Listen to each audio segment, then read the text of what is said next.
Process झालेल्या आहेत. Police verification झालं, डॉक्युमेंट झाले, मेडिकल झाले, आता नियुक्ती देणार आहेत. आणि हे का रिझल्ट रिवाईज करतात? कुठलीही कोर्टची ऑर्डर नाही आहे. हा मोठा मराठ्यांवरती अन्याय आहे. 1.5 वर्षापासून आम्ही गुणवत्ता विद्यार्थ्यांना का डावललं जात आहे प्रत्येक वेळेस लिस्टमधून? तुम्हाला जर 48 वाला चालतंय तर मग 98 वाला का नाही? आणि आम्ही तर 180 मार्क पाडलेत, मग आमची काय चूक? आणि जाहिरातीप्रमाणे तुम्ही रिझल्ट लावता, नंतर तुम्ही फ्युचरिस्टिक GR ला कन्सिडर करून तुम्ही कसं काय चेंज करू शकता? 2014चा GR व्हॅलिड नाही हे तुम्ही कसं ठरवू शकता? काय कोणत्या बेसिसवर तुम्ही आज आमचा रिझल्ट रिवाईज केला आहे जो आता आला डिसेंबर 19ला? आमची 14 नुसार निवड झाली, तो तुम्ही इनव्हॅलिड ठरवता. कोणत्या बेसिसवर ठरवता? मराठा आरक्षण नाही येतात, तो GR लागू झाला. मराठा आरक्षण नाही ह्याच्यात लागू झालं, नंतरचा GR नाही लागू झाला. तुम्ही प्री लावणार GR 14 नुसार, मेन करणार 2018 नुसार. आम्ही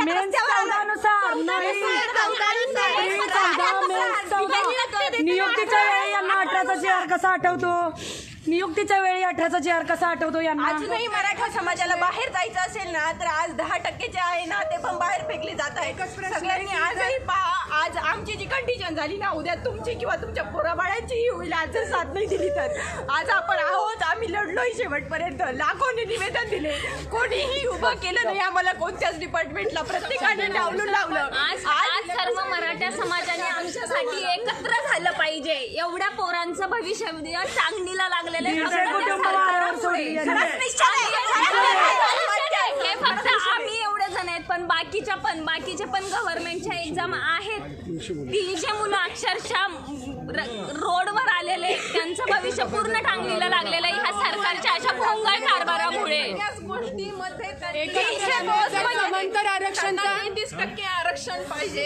परत आम्हाला आरक्षण दिलं, कशासाठी दिलं? 33% आरक्षण. त्याच्यानंतर मराठ्यांसाठी आम्ही एवढा मोर्चा काढला, 35 वर्षापासून आम्ही लढतोय. त्याच्यानंतर आता त्यांनी आरक्षण दिलं आम्हाला, म्हणजे मराठ्याचं आरक्षण पण नको, समांतर आरक्षण नको. मग आम्ही मागायचं न्याय कोणाकडे मागायचं? 15% आम्ही निवेदन घेऊन गेलो, आम्हाला सगळ्यांनी टोलवी केली जातीवाद्याखाली.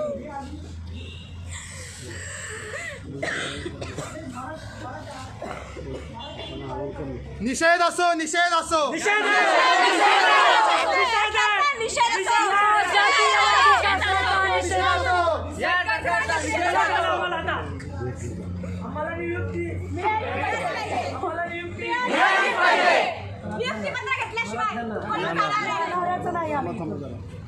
गेल्या 2 महिन्यापासून